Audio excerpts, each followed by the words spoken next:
Halo, selamat berjumpa kembali mahasiswa Sosiologi Organisasi Digital. Pada hari ini kita akan mendiskusikan mengenai strategi dalam organisasi.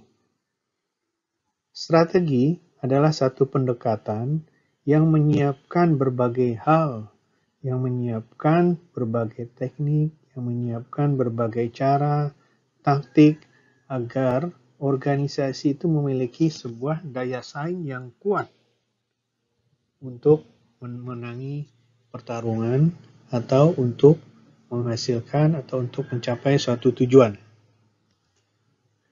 Strategi bisa juga disebut sebagai sebuah permainan perencanaan atau perencanaan permainan yang meliputi bagaimana memperkuat posisi daya saing organisasi lainnya yang juga eksis.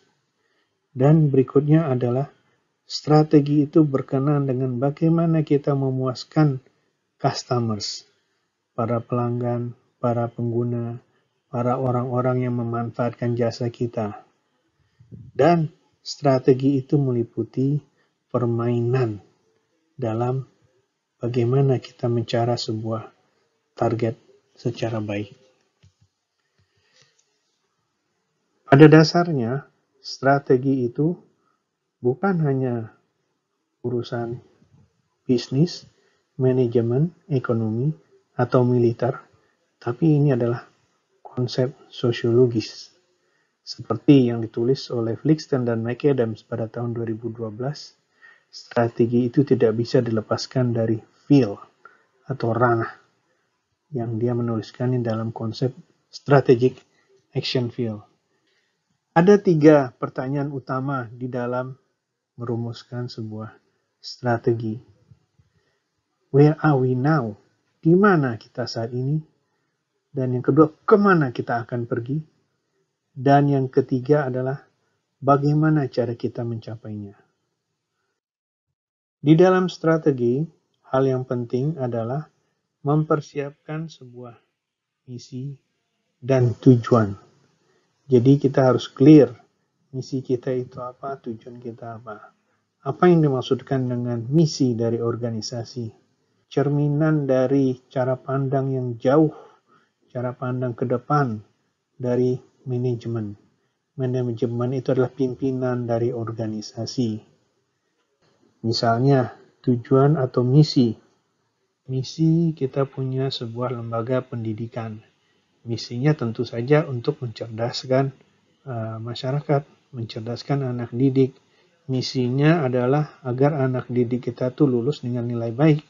Agar anak didik kita itu, kalau lembaga pendidikan kita itu setingkat SMA, berarti harus bisa masuk di perguruan tinggi. Kalau lembaga pendidikan kita itu adalah setingkat universitas, berarti lembaga pendidikan kita itu misinya adalah agar lulusan kita tuh bisa cepat diterima di dunia kerja. Atau lulusan kita itu agar bisa melanjutkan kuliahnya di tingkatan yang lebih tinggi lagi dengan memiliki kualifikasi yang lebih baik. Tujuannya apa? 1, kita harus menghasilkan anak-anak yang kritis. 2, kita harus menghasilkan anak-anak yang penuh inovasi. 3, mereka harus rajin. Mereka harus menyelesaikan PR atau tugasnya. Yang 4, mereka harus memiliki hasil yang baik, dan seterusnya. Kemudian juga, agar itu bisa mendukung, tujuan kita adalah agar stakeholders lainnya bisa mendukung kegiatan kita. Misalnya, kita didukung oleh lingkungan, atau ada perusahaan atau lembaga pemerintah memberikan bantuan, memberikan fasilitasi. Misalnya dalam bentuk beasiswa, misalnya dalam bentuk kerjasama, dan seterusnya. Strategi itu meliputi apa saja? Yang pasti pertama adalah kita harus bisa memuaskan customers kita. Kalau lembaga pendidikan, customers utamanya adalah siswanya. Tapi ada customers yang lainnya juga. Misalnya adalah dari Kementerian Pendidikan. Dan kemudian bagaimana organisasi kita itu bisa tumbuh dan berkembang. Kalau tadinya kita itu masih dalam mungkin ranking di dunia itu baru ranking 200 atau 300. Nah, sekarang harus ada kemajuannya. Dan kemudian juga berkembangnya apa? Kalau tadinya kita itu hanya baru dikenal di Indonesia, baru di level ASEAN, sekarang harus bisa berkembang di tingkat Asia yang lebih jauh. Artinya bisa mahasiswanya datang dari berbagai penjuru dunia. Jadi tumbuhnya tidak hanya berkaitan dengan uang saja, tumbuhnya berkenaan juga dengan hasil atau produktivitasnya. Perkembangan itu juga bisa dikaitkan juga dengan keinginan dari pihak-pihak dari eksternal juga untuk bergabung dengan kita. Yang ketiga adalah bagaimana kita merespon perkembangan yang ada. Perkembangan perubahan lingkungan, perkembangan perubahan dari market kondisi. Misalnya seperti ini, kita senantiasa hampir setiap 4 tahun, bahkan bisa lebih cepat, kurikulum yang ada di perguruan tinggi itu berubah. Karena apa? Tuntutan dari lingkungan, tuntutan dari dunia kerja. Dunia kerja itu bisa dari private sector, bisa juga dari lembaga pemerintah, bisa juga dari NGO, bisa juga dari badan atau lembaga internasional.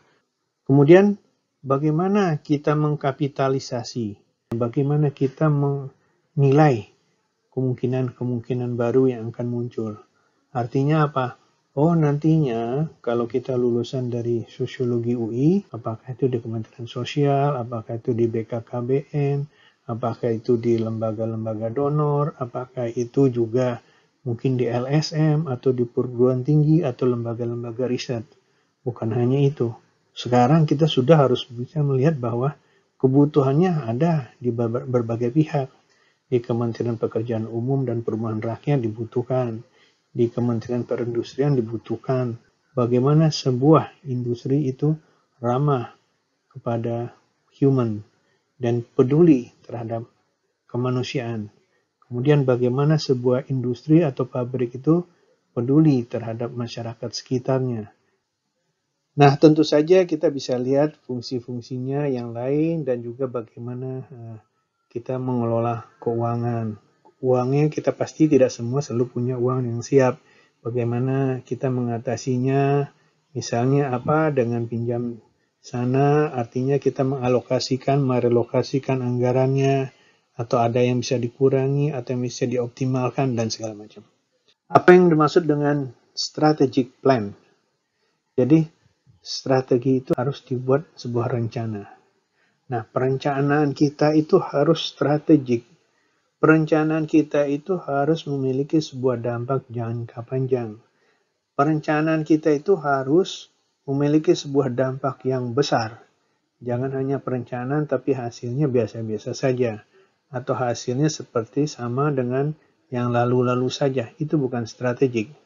Kita punya sebuah perencanaan yang matang untuk masa depan dalam jangka panjang dan perencanaannya sekaligus dalam perjalanan itu memberikan dampak yang besar. Itu ada roadmap-nya, seperti apa petanya, pemetaannya, di mana atau kemana tujuan dari organisasi kita. Dan kita harus juga harus bisa merencanakan target dari organisasi kita, baik jangka pendek maupun jangka panjang. Strategic plan itu terdiri dari mission statement. Jadi yang penting adalah mesti ada mission statement. Mission statement itu sebagai arahan, sebagai panduan bagi organisasi untuk melangkah. Dan yang penting adalah bagaimana langkah-langkah kita di dalam mencapai, dalam menghasilkan, dalam menggapai tujuan-tujuan yang tadi telah kita rumuskan. Implementasi strategi itu meliputi bagaimana kita bisa mencocokkan antara apa yang kita kerjakan dengan apa yang telah kita rumuskan sebelumnya dan seberapa efektifnya strategi itu bisa dilaksanakan. Jangan merencanakan sebuah kegiatan. Nah, kita harus perhatikan bisa tidak dieksekusi secara baik. kita harus bisa mempelajari lingkungan. Kalau sekarang dengan adanya kondisi COVID, tentu saja tujuannya kita, objektifnya kita itu harus direvisi. Tidak akan mungkin kita bisa melaksanakan pergi ke daerah-daerah, tidak mungkin juga kita mengumpulkan pihak-pihak sebagaimana yang kita rencanakan. Nah, ini adalah bagaimana kita melakukan sebuah penyesuaian. Strategi itu bisa dieksekusi, bisa dilaksanakan secara efisien dan efektif. Kalau efisien, seberapa besarnya pengorbanan organisasi untuk mencapai tujuan. Kalau efektif, seberapa besarnya, seberapa banyaknya tujuan itu bisa kita capai. Misalnya, kalau tujuan kita untuk menghasilkan atau untuk mendapatkan respon dari sebagian besar masyarakat dari 12 provinsi. Nah, 12 provinsi itu apa? Nah, kita kan juga lihat dari respon masyarakat berapa kota. Nah, itu yang kita lihat. Efektifnya itu seberapa banyak ya. Kalau hanya mungkin 9 provinsi akan beda. Yang kemudian dari 9 provinsi itu berapa kabupaten kota. Dan yang berikutnya adalah kita harus bisa menghasilkan atau memenuhi jadwal yang telah kita tentukan. Itu adalah implementasi. Nah, hal yang paling penting berkenaan dengan implementasi ini adalah keterkaitan, kesinambungan, kecocokan antara strategi organisasi dengan kemampuan organisasi. Jadi, kalau kita punya atau kemampuan kita itu terbatas, kita harus bisa menyesuaikan diri. Atau mungkin jika ada terjadi seperti kondisi sekarang, kita pun harus bisa melakukan adaptasi. Rewardnya, mekanisme penghargaannya seperti apa? Siapa saja yang bisa kita berikan penghargaan? Apakah itu berkenaan dengan struktur yang ada? Apakah itu berkenaan dengan SDM? Berkenaan dengan IT? Berkenaan dengan keuangan? Dan yang penting adalah bagaimana budaya organisasi. Nah, budaya organisasi apa yang bisa mendukung strategi kita? Evaluasi dari kinerja itu adalah bagian yang penting di dalam strategi. Karena kita tidak bisa lepaskan keberhasilan kita itu tanpa kita melakukan evaluasi. Tanpa ada evaluasi, tidak ada sebuah keberhasilan yang real, yang bisa diukur, yang bisa ditingkatkan atau bisa diperkuat di waktu-waktu yang akan datang. Dan tentu saja hal yang penting dari evaluasi, kita harus ada melakukan modify, harus ada melakukan penyesuaian strategi. Oke lah katakan, sekarang lagi ada musim La Nina.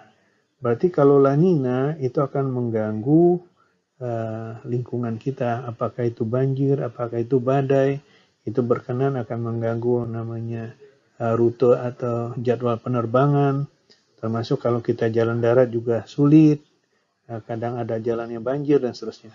Sehingga strategi pun harus dievaluasi ya.